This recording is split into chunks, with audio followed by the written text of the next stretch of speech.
We're back now with the latest on that devastating plane crash in the French Alps. Officials say they found one of the plane's black boxes at the crash site, about 65 miles north of the city of Nice. The Germanwings Airbus A320 was flying from Barcelona to Dusseldorf when it went down with 144 passengers and 6 crew members on board. Captain Chesley Sullenberger is best known for successfully landing an Airbus A320 in New York's Hudson River. We sat down with Sully and asked him to describe what it's like inside a cockpit during an emergency. One of the first things that the crew of pilots would have done is to assign the roles of which of the two of them was to be the pilot flying, which would be the pilot monitoring, to analyze, to assist, to help. That 8 minutes might have been a very busy time for the pilots. It might have seemed like a lot less than 8 minutes at the time as they were working the problem.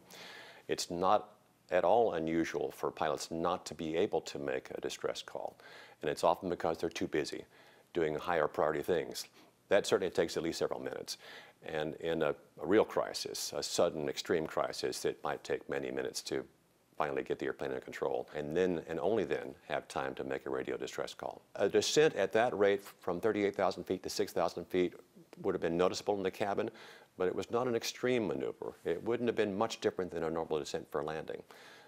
The passengers probably would have noticed that it was a descent earlier than usual because they had just reached the cruise altitude when they, a few minutes later, began the descent again. When you have a sudden challenge, you have to immediately react, but you have to endure sometimes decades of routine, very safe flying before you encounter such a challenge. So we learned a protocol, a paradigm about how to solve any problem in an airplane, and they would have begun to apply this paradigm by flying the airplane first, analyzing the situation, and taking step-by-step action until they could no longer do anything that would help them.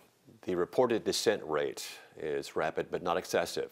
There are a number of things that we train for as airline pilots that might cause a crew to have to descend at a rate similar to that. One would be a loss of cabin pressurization to descend to a safer altitude where everyone could more easily breathe. One might be a fire where there's smoke or fumes in the cabin or the cockpit. And there are many others. We don't know if the airplane was being manually flown or on autopilot. The digital flight data recorder should eventually tell the investigators that. Once the recorders are analyzed and the initial investigatory phase of the accident scene itself has been surveyed and mapped and analyzed, the investigators will have a much better idea of not only what happened, when it happened, how it happened, but why it happened.